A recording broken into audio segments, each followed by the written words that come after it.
구약 성경입니다. 역대상 26장 1절에서 8절입니다. 고라 사람들의 문지기 반들은 이러하니라. 아삽의 가문 중 고레의 아들 무셀레미아의 아들들인 맏아들 스가랴와 둘째 여디야엘과 셋째 스바랴와 넷째 야드니엘과 다섯째 엘랑과 여섯째 여호하난과 일곱째 엘여호하에네이며 오벳에돔의 아들들은 맏아들 스마야와 둘째 여호사박과 셋째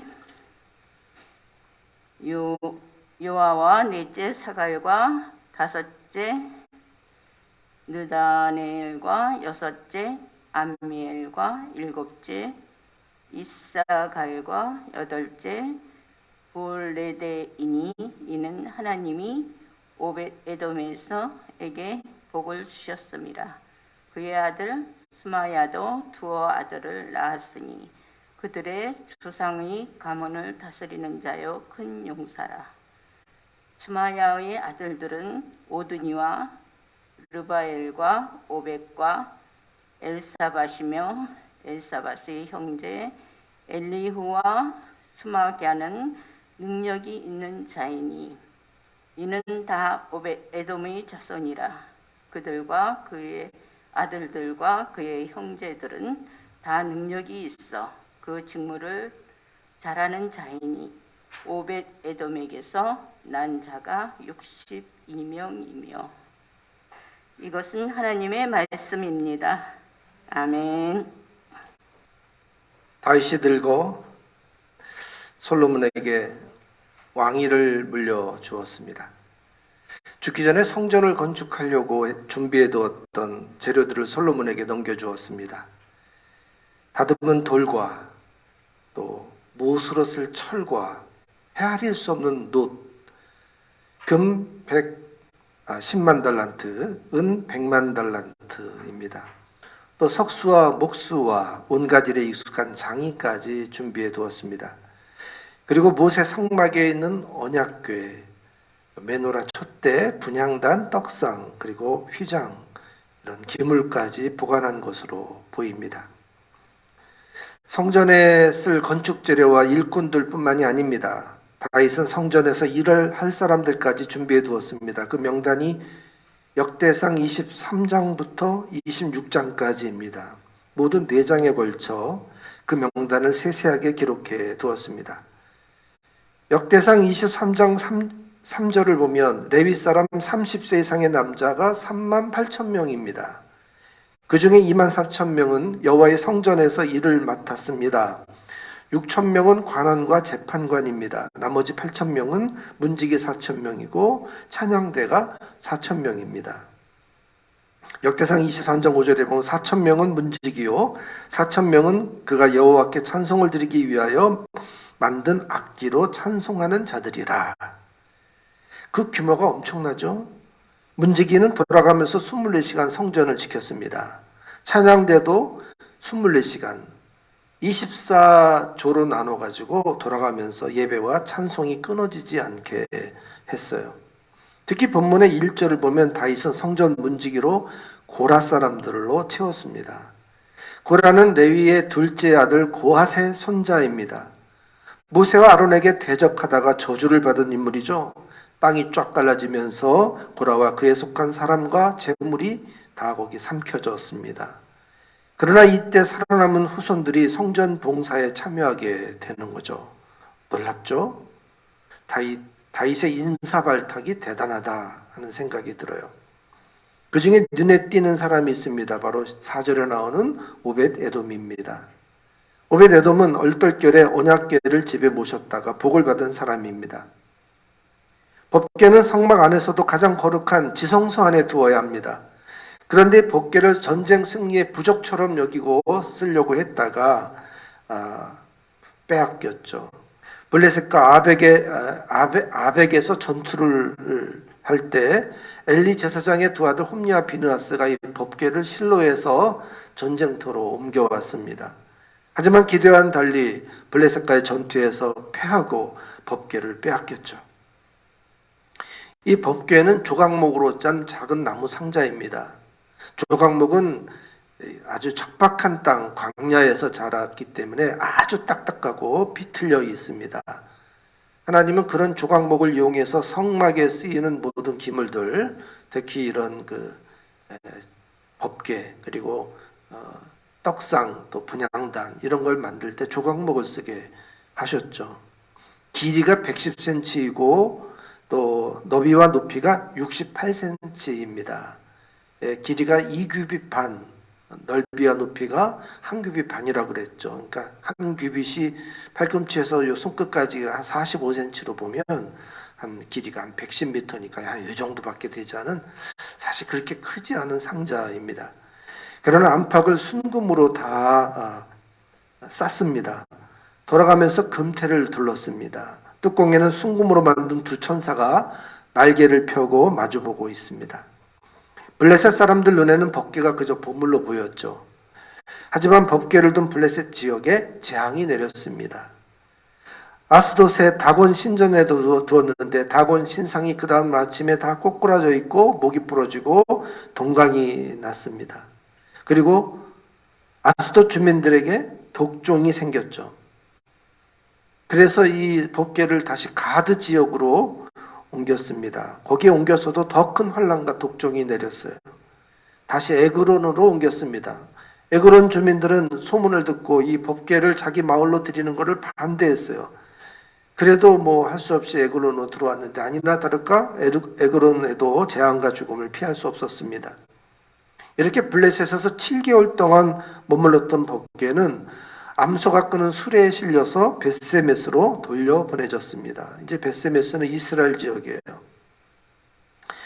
하지만 법궤 뚜껑을 열고 들여다본 벳세메스 사람 70명이 죽임을 당했어요.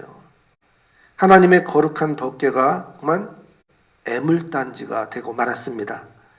누구도 맡아두기를 두려워했던 이 법궤는 다시 기얏 여야림에 사는 아비나답의 집으로 옮겨놓았습니다. 아비나답의 아들 엘리야삽을 거룩하게 구별했어요. 엘리야삽은 레위 지파였지만 제사장 가문은 아니었습니다. 그러나 법궤를 지켜야 되는 비상 상황이었기 때문에 엘리야삽을 제사장으로 삼았습니다. 엘리야삽의 임무는 그저 법궤를 안전하고 정결하게 잘 보관하는 일이었습니다. 그렇게 법궤는 아비나답의 집에서 70년이나 머물게 됩니다.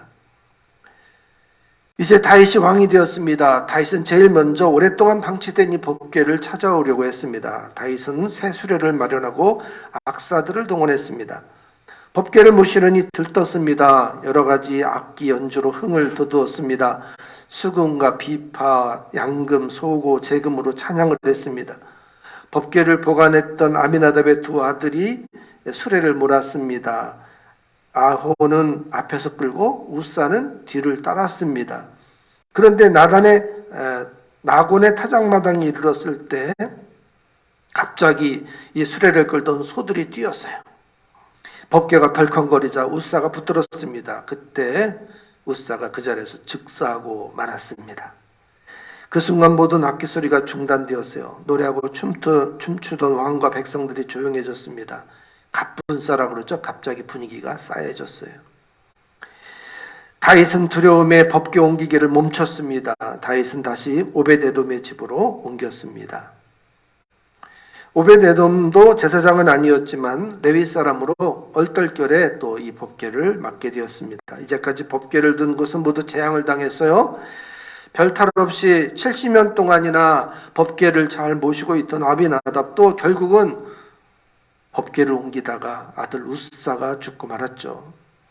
오벳에돔은 두려움 속에 이 법궤를 자기 집에 모셨습니다.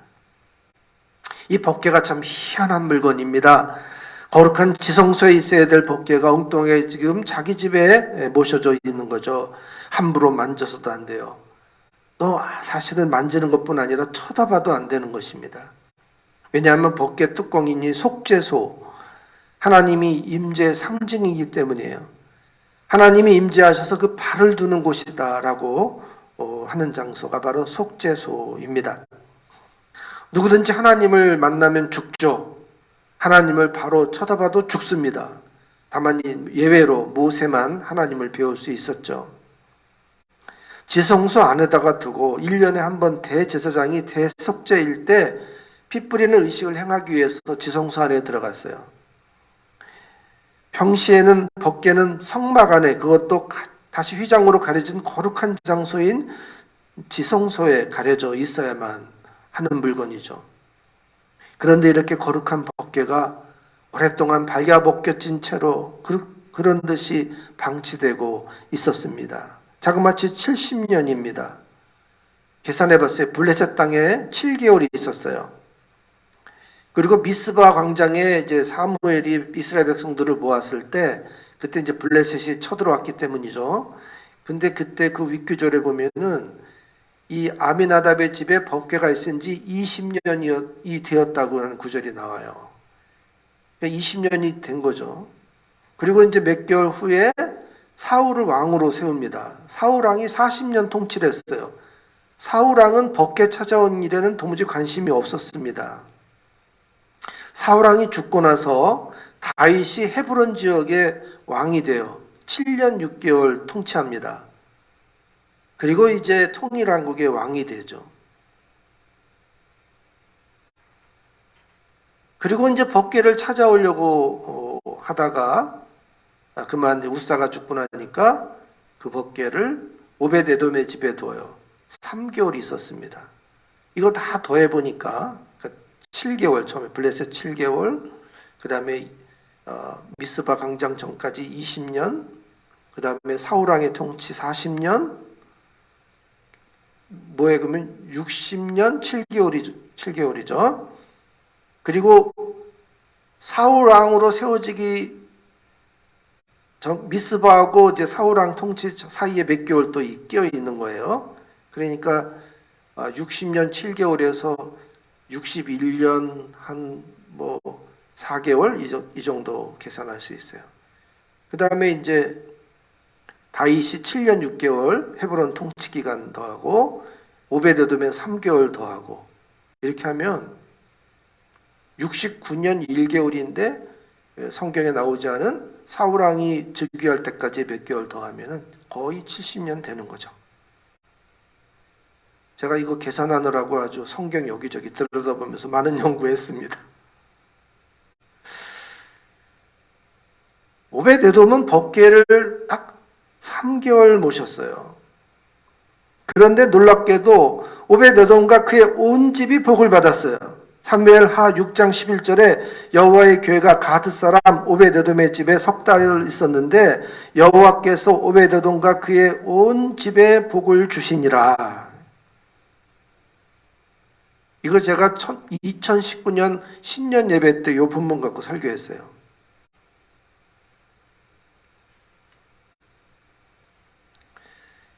여기 가드 사람 오베데돔이라고 그랬는데 이 가드가 블레셋 땅의 가드가 아니에요. 그 가드는 지금의 가사 지구죠. 가사라고 불러요. 지금은 블레셋 팔레스틴 영토죠. 지금은 거기가. 그래서 이스라엘 향해서 지금도 미사일 쏴대고 막 그러는 본거지가 가사 지구죠. 여기에 이제 가드 사람이라고 한 거는 단지파가 이렇게 분배받은 땅 안에 가드 림몬이라는 동네가 있어요. 림몬이 그 석류라는 뜻이에요. 그러니까 석류가 아주 많이 나는 풍요로운 동네. 단지파가 이제 어떤 지파든지 영토를 받은 데서 3개의 도시를 뽑아서 레위 지파에게 내놨죠. 그러니까 이 오베데돔은 레위 지파로서 단지역에 분양받은 3개 여러 지역의 레위 지파에게 넘겨주는 3도시 중에 하나인 가드림몬에서 태어난 가드림몬 출신이다 이 말이에요. 자, 어지간에 오베데돔은 이렇게 법궤를 모셨기에 복을 받았습니다. 어떻게 법궤를 모셨기에 이런 복을 받았을까요? 성경은 그 비결에 대해서는 침묵하고 있습니다. 그래서 어저께 제가 설교를 다 끝내놓고 이제 예배 순서에 이제 제가 예배 시작할 때 있는 성경 구절이 있잖아요. 매번 이제 어떤 성경 구절이 오늘 설교하고 매칭이 잘 될까 하는 구절을 주로 시편에서 찾아내는데 성전의 문지기로 오베데돔의 가족들이 오늘 본문의 이야기잖아요. 그래서 성전 문지기로 나오는 시편 84편을 딱 꺼내서 읽다가 깜짝 놀랐어요. 여러분 한번 시편 84편 오늘 본문은 이 책갈피로 이렇게 표시해 놓고 잠깐 넘어가서 시편 84편 10절 말씀을 제가 오늘 예배 시작하면서 읽었거든요. 그리고 한번 10절 같이 읽어봐요. 뭐라고 돼 있어요? 주의 궁정에서 한 날이 다른 곳에서의 첫날보다 나은즉 악인의 장막에 사는 것보다 하나님의 성전 문지기로 있는 것이 좋사오니. 그 다음 구절도 여호와 하나님은 해요 방패이시라. 여호와께서 은혜와 영화를 주시며 정직하게 행하는 자에게는 좋은 것을 아끼지 아니하실 것임이니이다. 만군의 여호와여 주께 의지하는 자는 복이 있나이다. 성전 문지기로 있는 이것이 너무 좋다는 거예요. 주의 궁정에서의 한날, 이거는 언약궤를 모신 이 장막에서 한날을 지내는 게, 성전 문지기로 하루를 지내는 게 다른 곳에서 첫날보다 낫다. 세상에 다른 곳 좋은 데가 얼마나 많아요? 오늘 이제 명절을 맞아서 고향으로 간 사람들, 고향의 친구들 만나고 부모님 만나고 맛있는 음식 먹으면서 좋은 날씨에 나들이도 가고, 또 여름 휴가철을 맞아서 1년 동안 돈 버는 거 언제 써요? 휴가철에 가서 돈 쓰면서 그 재미로 돈 버는 거 아니에요? 즐겁고 좋은 데가 세상 천지에 얼마나 많아요? 그런데 그런 다른 곳에서 지내는 첫날보다 주의 장막에서 하루 성전 문지기 이루는 게 좋사오니 하는 거예요. 그런데 제가 시편 84편 맨 앞에 그 표제가 나오죠. 작은 글씨로. 그 표제를 읽다가 깜짝 놀랐어요. 표제에 뭐라고 되어 있냐면 한번 읽어보세요. 고라 자손의 시 전도자를 따라 기띔에 맞춘 노래. 기띔은 아마 음악 장르인 것 같아요. 어떤 박자에 맞추라. 트로트 박자에 맞추는 노래 이런 식으로. 근데 이 시가 누가 썼어요? 고라의 자손이 썼다는 거 아니에요. 오늘 본문 26장 1절에 뭐라고 돼 있어요? 26장 1절에 고라 사람들이 문지기의 반들은 이러하니라. 바로 고라의 후손이 고하시고 고핫의 후손이 오베데돔이에요. 저는 시편 84편 속에 오벳에돔의 냄새가 물씬 풍겨요. 그 이야기를 지금부터 들려드리겠습니다. 결국 다윗이 이제 법궤를 예루살렘으로 옮기죠. 처음에 이제 옮기다가 우사가 죽는 바람에 멈칫했어요. 근데 다윗이 이 법궤를 다시 옮기기로 생각했는데 그 이유가 뭐냐면 소문이 들리는 거예요. 딱 3개월 오베데돔의 집에다가 법궤를 임시 보관해 놨는데 오베데돔의 집이 복을 받았다는 소문이에요. 다윗이 깜짝 놀랐어요. 이제까지 법궤를 둔 데마다 재앙이 임했어요. 70년이나 법궤를 모시고 있던 아비나답의 집도 결국에는 아들을 잃는 화를 입었어요. 그런데 오베데돔의 집이 복을 받았다고? 그 소식을 들은 다윗이 용기를 내서 다시 법궤를 예루살렘으로 옮기게 됩니다. 그리고는 임시로 장막을 짓고 법궤를 그 안에다가 모셨어요. 여러분, 원래 법궤는 성막 안에 지성소 안에다가 모셔야 돼요. 그런데 왜 다윗은 성막에다가 이 법궤를 모시지 않고 그저 임시 텐트를 치고는 거기다가 법궤를 모셨을까요? 이게 참 이상해가지고 제가 또 성경을 자꾸 이제 또 뒤지고 찾아보니까 이때 성막이 어디 있었냐면은 기브온 산당에 있었던 거예요. 그게 역대상 21장 29절에 나와요. 여러분 다시 한번 21장이니까 지금 오늘 본문에서 몇 장만 앞으로 가면 돼요. 26장에서 21장으로 몇 장을 넘겨보세요. 29절에 뭐라고 되어 있냐면 옛적에 29절 한번 찾아봐서 읽어볼까요? 옛적에 모세가 광야에서 지은 여호와의 성막과 번제단이 그때의 기브온 산당에 있었으나 그 다음 절을 읽어보면은 뭐라고 되어 있냐면은 이때 다윗이 이제 그 앞에 인구조사를 해요. 그럼 뭐 인구조사 뭐냐면 전쟁에 나갈 장정들이 얼마나 되나 그 숫자를 이제 세본 거예요. 근데 하나님이 이거를 못마땅하게 여기셨어요. 하나님을 믿지 못하고 세상의 이 병력을 의지하느냐? 그거죠. 그래서 세 가지 재앙 가운데 다윗에게 고르라 그래가지고 다윗이 제일 짧은 거 전염병을 골랐는데 이 전염병이 그만 7만 명을 목숨을 잃게 됩니다. 이 재앙을 당하고 나서 그 다음 절에 다윗이 어떻게 하냐면 천사의 칼을 두려워하여 감히 성막 앞에 가지 못했다. 이렇게 되어 있어요. 그래서 다윗은 성막을 예루살렘으로 옮기지 못하고 대신 비만 피할 초라한 장막을 세우고 거기다가 법궤를 두었던 것입니다. 원래 장막이 실로에 있었어요. 실로가 이제 엘리 제사장이 있을 때 실로에서 거기서 다 이제 제사 드리고 그랬거든요. 그 엘리의 두 아들이 가서 꼬챙이로 고기 삶는 재물을 찔러대고 먼저 가져가고 이런 사건이 있었던 데가 실로예요. 거기서 법궤를 이제 전쟁터로 끌고 갔다가 뺏기잖아요. 언약궤가 없는 성막, 안고 없는 찐빵이에요. 제사를 거기서 이제 더 진행할 수가 없어. 언약궤가 없기 때문에. 엘리가 죽고 나서 사무엘이 제사장직을 이어받아야 돼요. 그런데 사무엘의 생애에서 사무엘이 성막에서 제사를 드리지 않아요. 사무엘은 라마에 내려와서 살아요. 성막은 껍데기에 불과한 거예요. 언약궤가 없으니까 성막에는 하나님의 임재가 없어요.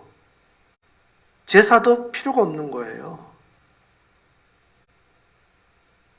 저는 사무엘이 참 안타깝다고 생각해요. 사무엘 전생에 제사장의 뒤를 이어서 제사장 역할을 제대로 못했어요. 물론 사무엘이 이제 전쟁을 위해서 제단을 쌓고 제사도 집례하고 하는 구절은 나오지만 성막에서 속죄의 제사를 한 번도 못했다니까요. 그런데 이 실로에 있던 성막이 어떻게 해서 지금 기브온 산당으로 옮겨졌는지 그거는 이유가 안 나오니까 모르겠어요. 기브온 산당이라고 한 거는 아마 우상의 제사를 드렸던 어떤 그 터에 성막을 이리저리 옮기다가 거기다가 둔 것 같아요. 기브온 그러면 얼른 생각나는 게 여호수아가 여리고를 정복하고 아이성을 점령하고 그 다음에 이제 기브온 지역으로 갔는데 기브온 사람들이 협상을 해가지고 항복을 비리해서 죽이지 않잖아요. 그리고 나서 이제 거기서 연합군을 전쟁을 하다가 뭐죠? 우박이 떨어져서 승리하는 이 스토리가 있는 그 지역이에요. 이 기브온 사람들은 원주민들이 목숨을 건지고 살았어요. 그러니까 그들이 숭배했던 우상이 여전히 있었던 거죠. 그 기브온 산당에다가 성막을 지금 옮겨다 놓은 거예요. 역할을 못해요. 그냥 기물들 그저 몇 가지 챙겨다가 놨어요. 근데 이제 솔로몬에게 이 성전 건축 갖고 물려주는 내용이 쭉 나오는 가운데 이 다윗이 성막의 기물들을 이렇게 보관했던 흔적이 나오니까 거기 있었던 아까 제가 성 분향단, 메노라 이런 거, 또 이제 떡상, 또 휘장 같은 거 그런 거는 이제 갖다가 잘 보관해 뒀는데 이 껍데기는 지금 저쪽에 있는 거예요. 근데 그거를 이제 제대로 옮겨놓지 못하고 임시 텐트를 쳐놨다. 초라하게. 근데 여기 놀라운 반전이 또 있어요. 하나님이 이 다윗의 장막을 가장 기뻐하셨다는 거예요. 모세의 성막도 있고 솔로몬의 성전도 있고 그 다음에 수룹바벨의 성전도 있고 헤롯의 성전도 있고 화려하고 웅장했던 하나님이 설계해 준 성막, 그것도 하나님의 천상의 보좌를 본따 가지고 모세에게 설계도를 준 거 아니에요? 그 성막의 설계도 도면 그대로 솔로몬도 성전을 지은 거고 수룹바벨이나 헤롯 성전도 원형을 그대로 보존하면서 이게 이제 지어진 건데, 다윗의 장막은 그냥 텐트예요. 비만 피하는 텐트. 근데 하나님이 이 다윗의 장막을 가장 기뻐하셨다는 거예요.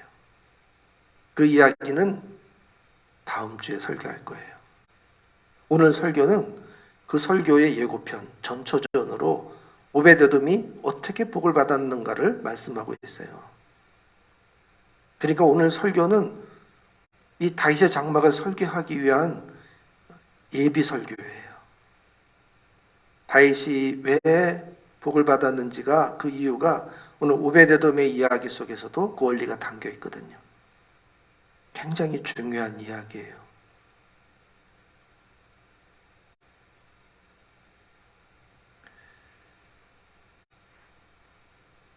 다윗은 비록 성전은 아니었어도 이 법궤를 모신 장막에 찬양대와 문지기를 세워놓고 24시간 이 법궤를 지키고 이 법궤 앞에서 하나님을 예배하고 찬양했어요.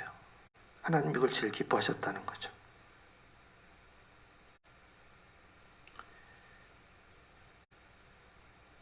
오베데돔은 법궤가 자기 집에서 딱 떠날 때 법궤 안녕 하고 법궤를 떠나보내지 않았어요. 이 법궤를 쫓아서 예루살렘으로 옮겼어요. 온 집안이 다 이사했어요. 그리고 법궤를 지키는 성막의 문지기로 자원했습니다. 그게 전부가 또 아니에요. 본문 4절에 보면 오베데돔의 8 아들이 소개되어 있어요. 이 8명의 아들 모두 성막 문지기입니다. 그리고 5절에 그 이유가 나와 있어요. 이것은 하나님이 오베데돔에게 복을 주셨기 때문이다. 오베데돔이 복을 받았기 때문에 성막 문지기가 된 게 아니고, 그것도 있지만 더 중요한 거는 그의 아들 8 아들이 다 성막 문지기로 자원한 것은 복받았기 때문이라는 거예요. 그걸로 끝나지가 않아요. 6절부터 보면 오베데돔의 손자들이 소개되고 있어요. 8절에는 이는 다 오베데돔의 자손이라 그들과 그의 아들들과 그의 형제들은 다 능력이 있어 그 직무를 잘하는 자이니 오베데돔에게서 난 자가 62명이라. 아들, 손주 모두 성막 문지기로 자원해서 봉사했단 말이에요. 다윗은 저주를 받은 고라의 후손에서 장막의 문지기를 뽑았습니다. 그 이유가 뭐예요? 복을 받았기 때문이에요. 그 소문을 들었기 때문이에요. 그 오베데돔이 쫓아와서 저는 성막의 문지기로 계속 있겠습니다. 이 성막을 제가 끝까지 지키겠습니다. 제 아들들도 다 문지기가 되겠습니다. 제 손주들도 다 문지기가 되겠습니다. 이렇게 자원했어요. 저주받은 후손이지만 하나님이 그에게 복을 주신 걸 보고 다윗이 기꺼이 그 고라의 후손이 다 성막 문지기로 봉사하도록 세워졌다는 거예요.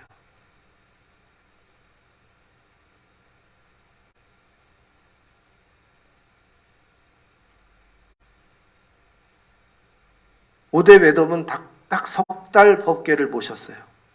그런데 법궤에 감동했던 오베데돔과 그의 가족들이 모두 법궤를 지키는 문지기로 따라 나선 것입니다. 이들이 어떻게 법궤를 대했기에 대를 이어서 법궤를 지키는 문지기 가문이 되었을까요? 이들은 법궤를 애물단지로 여기지 않았습니다. 황금을 두른 보물상자로 취급하지도 않았습니다. 그들은 법궤 임재에 계신 하나님을 느꼈습니다. 감히 법궤를 모실 수 있는 대제사장도 아니고 또 제사장도 못 되는 신분이지만 그러나 두렵고 떨리는 마음으로 이 법궤를 모셨습니다. 그 법궤의 임재에 계신 하나님께 압도되면서 평생 하나님만을 섬기기로 결단한 것입니다. 이것은 오벳에돔뿐만 아니라 오벳에돔의 모든 가족들이 함께 이 하나님의 임재의 신비를 경험했다는 거예요. 70년 동안 이 법궤를 모시고 있던 아비나답도 느끼지 못했던 그 임재의 신비를 단 석 달 모시고 있었던 오벳에돔이 경험했던 거죠. 이게 굉장히 중요한 거예요. 하나님이 왜 오벳에돔과 그 가문에게 복을 주셨는지 생각해 보세요. 왜 70년 동안이나 법궤를 모셨던 아미나답이 그 복을 받지 못했는지, 왜 화를 당했는지 생각해 봅시다. 하나님이 기뻐하시는 것은 바로 예배예요. 근데 그 예배를 하나님의 임재를 느끼지 못하고 드리는 자와 하나님이 임재 계심을 느끼면서 예배하는 자와 이렇게 다르다는 거예요. 제가 이 배너를 평소에는 이제 이걸 걸어놓고 절기 때는 이제 절기 배너로 갈아 끼는데 절기 때가 아닌 때는 늘 이걸 붙여놓는데 제가 이거를 걸을 때 어떤 문구를 넣을까 많이 기도하면서 생각한 문구예요. 뭐라고 써 있어요? 하나님 만나는 우리의 예배. 제가 제일 가슴에다 두고 기도하는 제목이에요. 우리가 예배를 드릴 때마다 이 장소가 하나님이 임재하셔서 그 하나님을 느낄 수 있는 예배가 되게 하자는 거예요. 하나님의 임재를 느끼게 하기 위해서 뭐 이렇게 데코레이션을 해놓고 십자가를 걸어놓고 러시아 정교회 같이 거기 향을 피워요. 이렇게 예배 시간에 사제가 향을 들고 회중석을 쫙 한 바퀴 돌면서 향내를 맡게 그런 거룩한 향음을 맡으면서 하나님의 임재를 느껴보라는 것. 저는 그런 거 한번 우리도 수입해가지고 개신교도 좀 이 향 같은 순서도 있으면 좋겠다는 생각이 들 정도로 어떻게 하든지 우리 예배가 하나님께 집중할 수 있고 하나님을 좀 느낄 수 있게 하는 그런 순서가 필요하다고 봐요. 성찬식도 그래서 자주 하는 것이고 그러나 중요한 것은 예배자가 되는 것입니다. 우리 각 사람이 그 예배에 그냥 건성으로 나와서 한 시간 때우고 가는 게 아니라 정말 이 시간, 이 귀한 시간에 그 멀리에서 여러분이 여기까지 나와가지고 예배하면서 하나님의 임재와 그 신비를 경험하고 가셔야죠. 이 설교가 하나님의 음성으로 들려줘야죠. 만약에 그러지 못하다면 우리는 너무나 허무한 예배자가 되는 거예요. 공허한 예배자가 되는 거예요. 70년이면 평생 아니에요. 평생 법궤를 모셔도 공허하고 허무함만 남는 거예요. 화만 남는 거예요.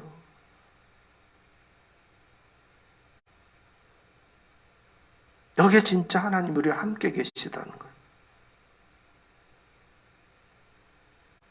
하늘 보좌에 하나님 계시죠. 근데 그 하나님 보좌의 주변에 모든 천군 천사들이 둘러서 24시간 찬양하고 있잖아요. 예배하고 있잖아요. 그게 요한계시록에 나와 있어요. 근데 다윗이 땅에서 그거를 재현했을 때 하나님이 그 다윗의 장막을 가장 기뻐하셨어요. 그 하늘의 보좌를 이 땅에다가 그대로 본을 따서 모형으로 만들어 놓은 게 성막이에요. 성전이에요. 예배당이에요.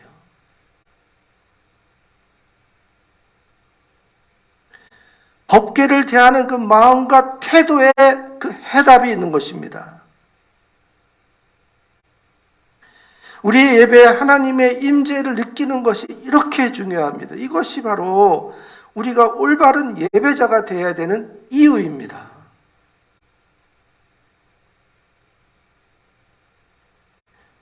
내가 하나님 앞에 와 있습니다. 이 고백만 제대로 해도 하나님 임재가 느껴지거든요.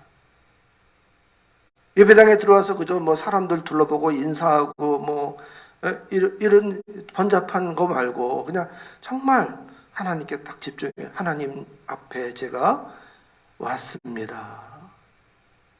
오늘 제가 하나님께 예배드립니다. 이렇게만 딱 고백을 진지하게 해도 하나님의 임재가 느껴지거든요. 근데 그 작은 거 하지 않으면 건성이 돼버리고 말아요. 우리의 멋진 교회 예배가 공허한 예배가 되지 않게 하십시다. 우리의 예배 속에 하나님의 임재를 경험합시다. 여러분의 인생에 여러분의 자손 대대로 복을 받는 비결입니다. 기도하겠습니다.